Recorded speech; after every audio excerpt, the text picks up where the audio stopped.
আসসালামু আলাইকুম ফ্রেন্ডস, বন্ধুরা সকলকে জানাই রমজানের প্রথম রোজা মোবারক। সকলে কেমন আছেন? আশা করছি ভালো আছেন, আমরাও ভালো আছি। বন্ধুরা, 2 দিন আমার ভিডিও আপলোড করা হয়নি, তার জন্য আমি আপনাদের কাছে নিয়ে চলে এলাম চিড়ের ডেজার্ট রেসিপি নিয়ে। একদমই সহজ একটি রেসিপি, আর খেতেও কিন্তু ভীষণ মজার। এই রোজার মাসে কিন্তু এটা অবশ্যই বাড়িতে একবার হলেও ট্রাই করতে পারেন। ভিডিওটা স্কিপ না করে প্রথম থেকে দেখবেন। চলুন তাহলে দেখতে থাকুন আজকের এই সহজ সিম্পল রেসিপি। বন্ধুরা, এখানে আমি একটা নারকেল নিয়েছি, আর নারকেলটাকে ভালোভাবে কিন্তু আমি ছাড়িয়ে নেব।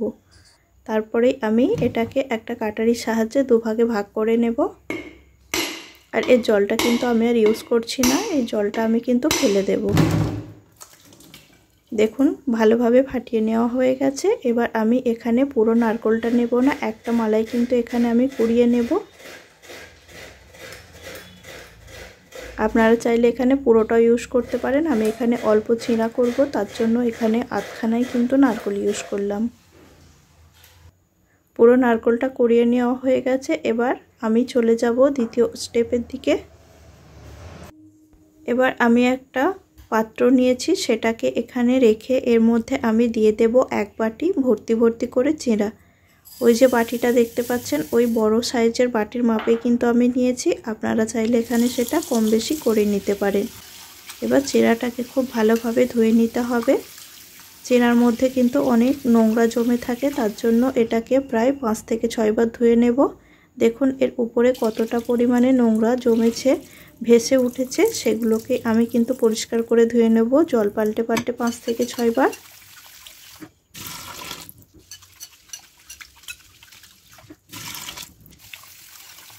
বন্ধুরা, একবার হলো এই রোজার মাসে এই রেসিপিটা ট্রাই করতে পারেন, আশা করছি আপনাদের ভালো লাগবে। খুব ভালোভাবে ধুয়ে নেওয়া হয়ে গেছে। এবার আমি এর মধ্যে কিছুটা পরিমাণে জল অ্যাড করে দিলাম। এবার এটাকে আমি রেস্টে রেখে দেব প্রায় 15 থেকে 20 মিনিটের জন্য।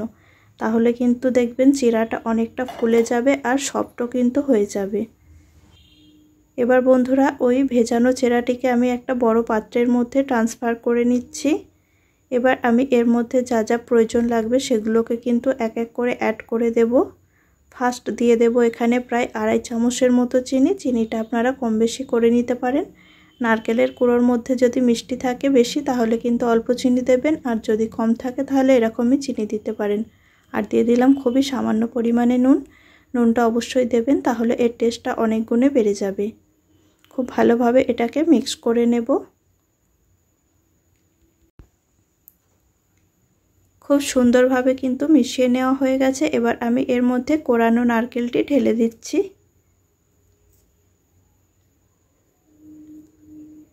আবারও এটাকে খুব ভালোভাবে মিক্স করে নেব। আর এই চিড়াটা ভেজানোর ফলে কিন্তু অনেকটা ঝরঝরে হয়ে গিয়েছে, আর সব জলটা কিন্তু টেনে নিয়েছে, আর চিড়াটা অনেকটাই ফুলে গিয়েছে। তার জন্য এটাকে আরেকটু সফট করার জন্য এখানে অল্প পরিমাণে আমি জল ইউজ করব। এই গ্লাসটার হাফ গ্লাসেরও কম এখানে জল দিয়ে দিলাম। আবারও খুব ভালোভাবে মিক্স করে নেব।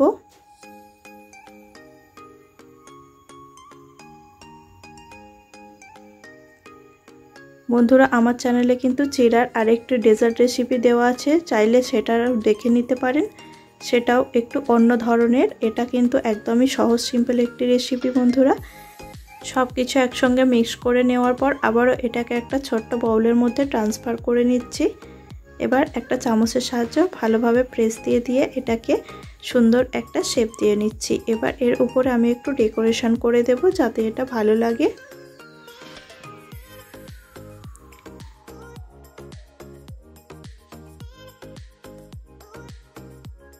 একটা স্ট্রবেরি ফল আমি উপর থেকে সাজিয়ে দিলাম। আপনারা চাইলে আরও অন্যান্য মন পছন্দ মতো ফল কিন্তু এখানে সাজিয়ে নিতে পারেন। আর একটু ভালো লাগার জন্য দিয়ে দিচ্ছি কিছু পুদিনা পাতা। এগুলো কিন্তু বন্ধুরা পুরোপুরি অপশনাল, আমি এটা ডেকোরেশনের জন্যই কিন্তু দিচ্ছি।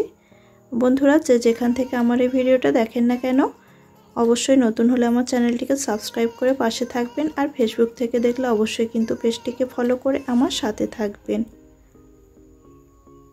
বন্ধুরা, রেডি হয়ে গেল আমার আজকের এই সহজ সিম্পল চিড়ার ডেজার্ট রেসিপি। এটাকে এবার আমি ফ্রিজে রেখে দেব আধ ঘন্টার জন্য। এটা কিন্তু ঠান্ডা ঠান্ডা খেতেই অনেক বেশি ভালো লাগে। আজকের মতো তাহলে ভিডিওটা এখানেই শেষ করলাম। সকলে ভালো থাকবেন, সুস্থ থাকবেন। আবারও হাজির হব অন্য কোনো রেসিপির সঙ্গে। আর ভিডিওটি প্রথম থেকে শেষ অবধি দেখার জন্য আপনাদের সকলকে অসংখ্য ধন্যবাদ জানাই।